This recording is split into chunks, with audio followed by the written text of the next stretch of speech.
What is up, my good people? It is I, Willie Cage, and I'm back with another video. And I know what you're thinking. What are we reviewing this time? Well, if you went on my Instagram, I put up a poll. And on that poll, I had a couple movies. And the winner of that movie poll was Jeepers Creepers. So why don't we get into it? Now, I know with the director, there's some controversial stuff. But, at this point, you got to take a step back and take the art away from the artist to appreciate it. The artist, in this case, could go rot in hell for what he did. But, the movie and everything else is pretty groovy, I think. Now, the last time I remember watching Jeepers Creepers, I was, very, very young. So, getting to rewatch it again, getting to rewatch these movies, brings back some classic memories of some movies that really haunted me, some movie monsters. So, let's get into Jeepers Creepers. What is it about? Well, basically, we have a brother and a sister in this movie, right? And they're both college students. We got Trish and we got Derry. Boom, boom, boom. And basically, they're on college break or something, and they're just heading back to their hometown to say hi to their parents and then, head back to college. But unfortunately, on the way there, they run into some dickhead that's rear-ending them and trying to get them, just trying to be a douche. So eventually that passes by and, they're just cruising around, enjoying themselves until they see that the same car parked over into the side, and they see what looks like the Hat Man that I see in my nightmares dumping a body into this tunnel or tube or whatever. So he notices them seeing them, so he heads into his car and he tries to run them off the road, which he does successfully. Moments pass by and he keeps driving, so he's kind of gone. And then Derry has a bright idea to go back and check what was in that tunnel.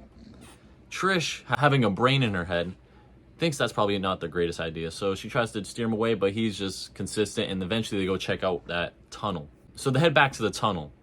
They're trying to peep down, but they can't see. So Derry has Trish hold him by the legs so he can try to see further down. Unfortunately, what he sees down there is a man tied up, missing his organs. And he continues to search around and he sees dead bodies. But it's not dead body. It's kind of like Silent Hill style. It's dead bodies that have been remodeled kind of and sewn together and their skin's all weird stuff. So eventually he finds a way out, and as soon as he does, they get ousky, man. They head to the nearest gas station they can because they're pretty low on gas. And at the gas station / diner, they get a phone call from some random person, some random lady, forewarning them that this thing is hunting them, and she's telling them what to do and she's warning them that if they hear the tune Jeepers Creepers, to run for their life and don't stop running. After that, they decide to call the police and let them know what's happening with all the bodies and whatnot. And basically, that's when the movie starts going. Basically, after that, it's Trish and Derry basically trying to survive being hunted by this Jeepers Creepers guy. But who is this Jeepers Creepers? Well, one quick Google search will lead you to his name actually being the Creeper, from what I've seen.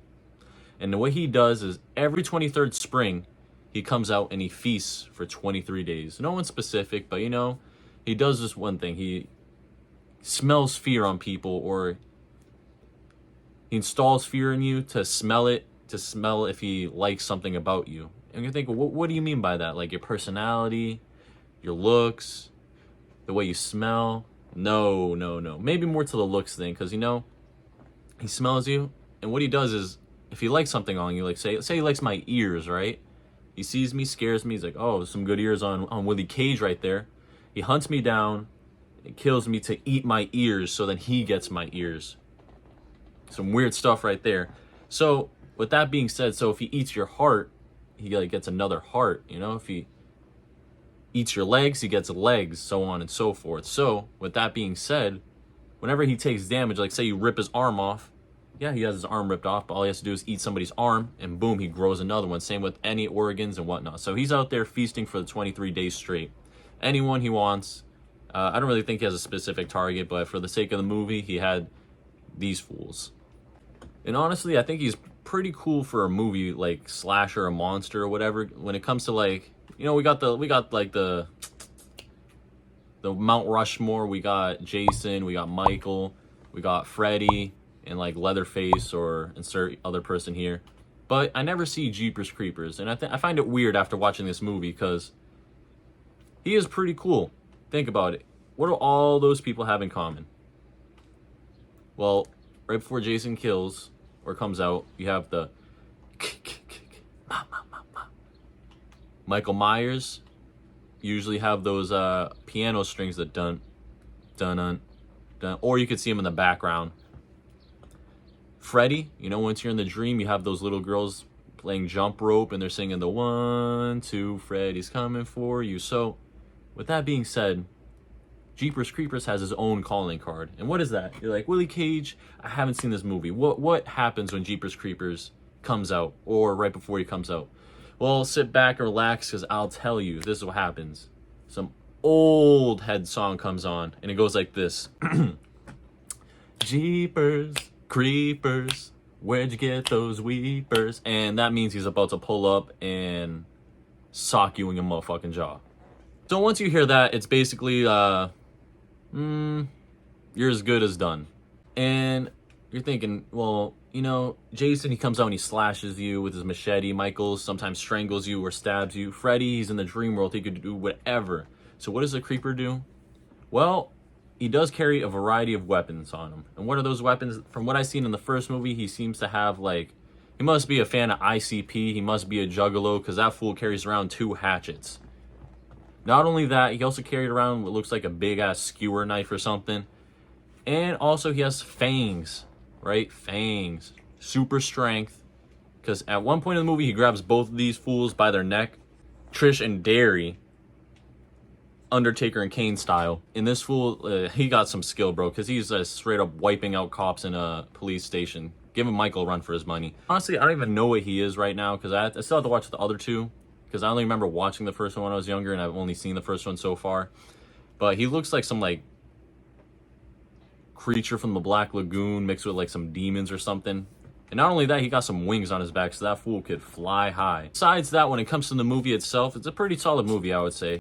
Nothing too crazy, more or less cat and mouse. But the kills, I will say, the kills are finger licking good, let me tell you.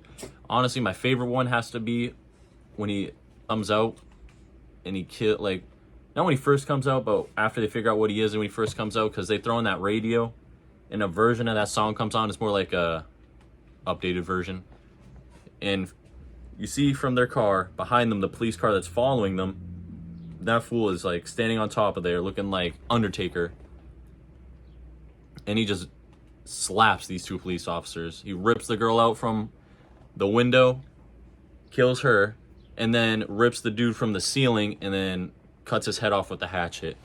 And not only that, after that, he eats his tongue out of his face. Because, you know, like I said before, dude's got a hankering for meat. When it comes to Trish and Derry, there's not much to them besides Trish seems to be more smart and more reasonable and have, like, brain cells. And Derry just seems to be stupid and more or less make poor decisions.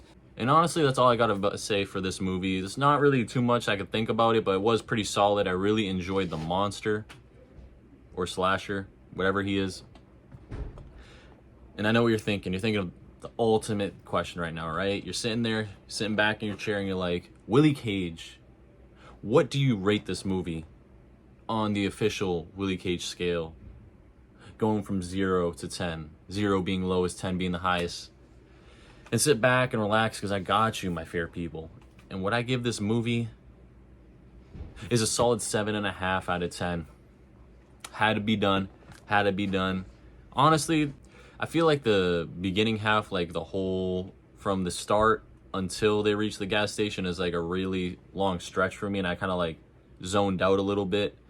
And that's kind of like ruined it for me. And it also happened like somewhere towards the middle-ish part. There was like another stretch that was like a little boring for me, and at points there was like, I don't know if they're using 2 different cameras or they recorded one day and then the next day they dropped the camera, because there's like some shots that are perfectly fine, but then the next shot is like super grainy, like Slender Man standing outside or something, and a few other small things that, you know, didn't really float my boat. But for the most part, it was a solid movie. Do I recommend it? Of course I do. Go check it out. Why not? It's pretty fun. It feels like it goes by pretty fast, but other than that, all I gotta say is love, peace, chicken grease.